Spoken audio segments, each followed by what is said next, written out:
манай аль боёо хүүхдүүд маань нөгөө дэлгэцэнд илүү эвтэйхэн оролцдог, тоглоом тоглохтой их дуртай байдаг тий.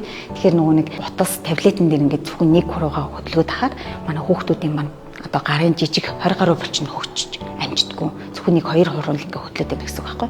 Тэгэхээр нөгөө багш нар маань нөгөө хичээл сургалтыг явуулахын тулд бараг 2.4 цагийг энэ хүүхдийн нэг жижиг гарын булчин хөгжүүлэхэд харандаа үзгээ зөв барихад зарцуулаад байгаа.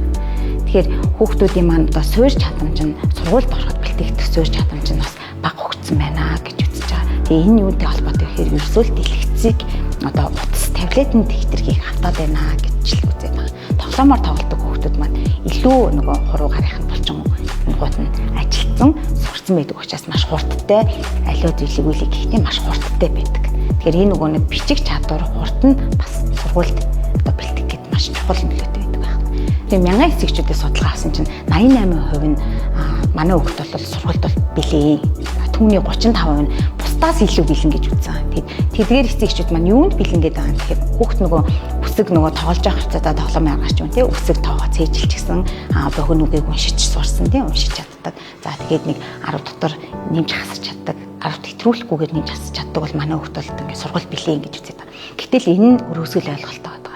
Хүүхдүүд яах ёстой сургуульд бэлэн байна гэдэг нь ямар аа гэхээр багаар хамтарч тоглодог, өөрийгөө илэрхийлдэг, бусдыг сонсдог, дараалалд зогсдог, тий нийгэмтэй одоо бусадтай хамт ингээ хамт сурж байгаа гэдэг тий хамтдаа явж байгаа гэдгийг ойлгодог. Гэтэ бол нөгөө нандан айлын нандин хүүхдүүд бол ингээ зөвхөн ингээ амар юм босс гэдэг штэ тий би л тэгнь би ингээ энэ нь болохоор ингээ сургуулийн орчинд орж ирэхээр найзууд нь хөтийнхөө дунд орж ирэхээр ингээ аливаа зүйл нь дараалалтай байдаг.